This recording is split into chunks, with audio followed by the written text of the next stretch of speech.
Pai, do Filho e do Espírito Santo. Amém. Ave Maria, cheia de graça, o Senhor é convosco, bendita sois vós entre as mulheres, bendito é o fruto do vosso ventre, Jesus.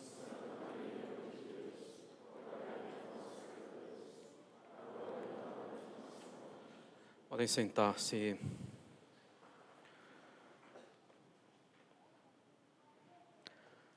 Caros católicos, a coleta de hoje, a coleta que é a primeira oração sacerdotal propriamente dita da missa, rezada após o Glória, esta coleta de hoje é uma obra-prima, como tantas outras ao longo dos domingos do ano litúrgico. Ela faz parte, quase certamente, daquelas coletas antigas, colocadas por escrito no século IV ou V, sendo provavelmente ainda mais antiga do que isso. Essas coletas são o que nós chamamos um lugar teológico, quer dizer, nelas podemos encontrar claramente a doutrina católica. Elas exprimem a fé católica, elas são uma fonte segura para conhecer a doutrina de nosso Senhor Jesus Cristo.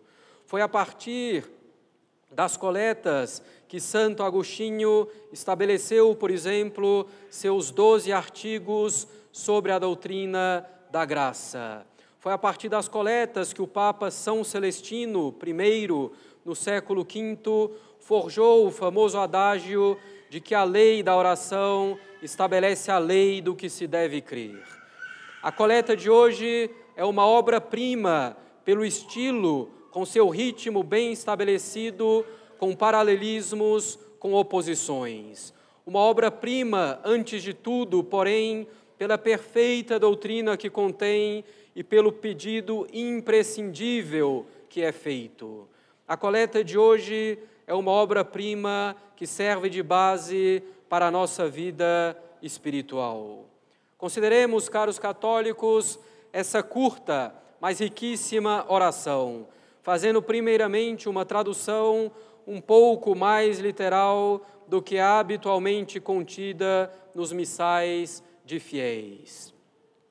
Ó Deus, que formais as mentes dos fiéis com uma só vontade, dai aos vossos povos de amar aquilo que ordenais e de desejar aquilo que prometeis, para que entre as mudanças do mundo o nosso coração esteja fixado onde estão as verdadeiras alegrias. Inicialmente, temos na coleta de hoje a afirmação de que é Deus, com a sua graça, que pode formar em nossa alma boas disposições. Ó Deus, que formais as mentes dos fiéis com uma só vontade. É Ele que forma na alma de todos os católicos e mais especialmente de todos aqueles que estão em estado de graça, uma só vontade. Nós não podemos alcançar a graça com nossas próprias forças ou progredir na graça, na virtude, com nossas próprias forças. Na vida sobrenatural, é Deus que age em primeiro lugar. E nós devemos agir cooperando com suas graças, com os seus benefícios. Nós devemos implorar, suplicar a graça divina, fazendo a nossa parte, nos esforçando para remover os obstáculos e para nos dispor à recepção da graça. Sem Deus, nós nada podemos fazer, mas sem a nossa cooperação, também nada será feito. Tendo reconhecido que toda graça e todo bem sobrenatural vem de Deus, com o qual devemos cooperar, nós pedimos a Ele que dê aos povos dele a graça de amar aquilo que Ele ordena e a graça de desejar aquilo que Ele promete. Vale destacar que no latim original temos povos no plural e não no singular, pois a Igreja, sendo única, é composta de diversos povos, ao contrário do que ocorria no Antigo Testamento. Como diz São João no Apocalipse, depois disso viu uma grande multidão que ninguém podia contar, de toda nação, tribo, povo e língua. É Deus que une esses diferentes povos e nações, formando neles uma mesma vontade, uma vontade que ama aquilo que Ele ordena e que deseja aquilo que Ele promete. Portanto, o que faz a unidade dos fiéis não é o estar juntos e sejamos contentes assim. O que faz a unidade dos fiéis é a caridade e a esperança, que tem como pressuposto a fé, pois só podemos esperar algo daquele em quem acreditamos e só podemos amar aquilo que conhecemos. Sem a fé não pode haver esperança, não pode haver caridade.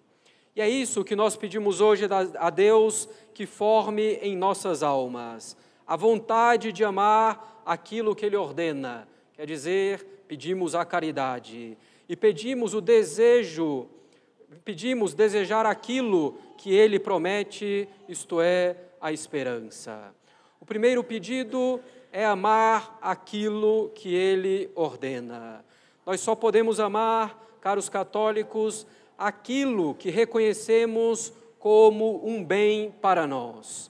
Nós pedimos a Deus, então, que nos dê a graça de reconhecer que os seus mandamentos, que a sua lei é algo bom, e bom para nós, não só porque nos faz alcançar a vida eterna, mas porque é bom, a sua lei é boa para nós já nesse mundo. Reconhecendo que a sua lei é um bem, poderemos amá-la verdadeiramente.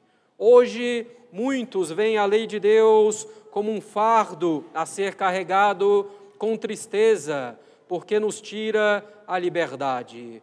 Muitos veem a lei de Deus como um mal necessário para chegar ao céu. Na verdade, a lei de Deus é algo bom em si. Ela corresponde perfeitamente à nossa natureza humana e aperfeiçoa a nossa natureza e a eleva, fazendo-nos participar da vida da Santíssima Trindade. Além disso, a lei de Deus não tira de nós a nossa liberdade, pois a liberdade bem compreendida não consiste em fazer o que simplesmente queremos. A liberdade consiste em escolher os meios aptos para se chegar a um objetivo bom.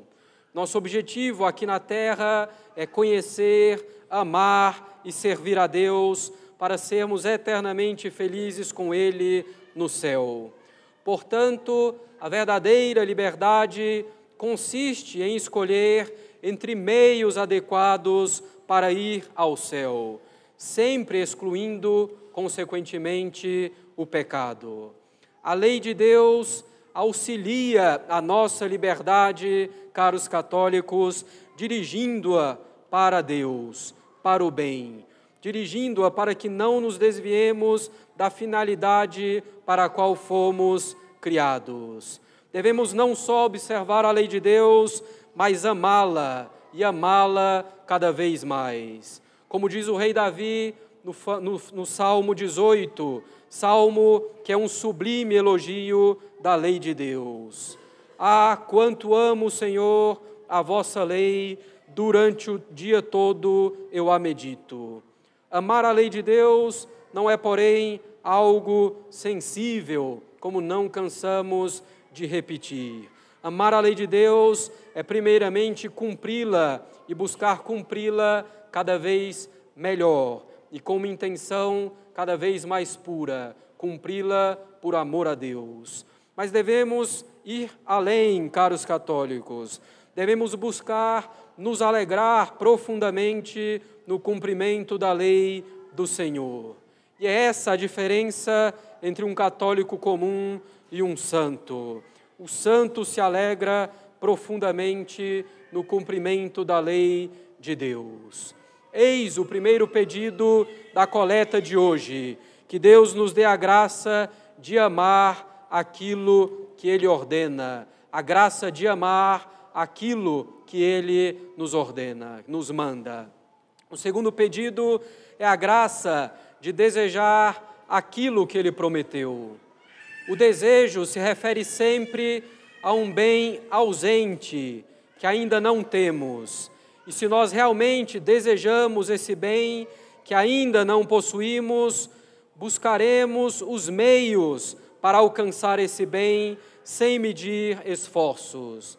Quanto mais desejamos algo, mais buscamos os meios para alcançar esse algo. E mais amamos os meios que nos levam àquilo que desejamos.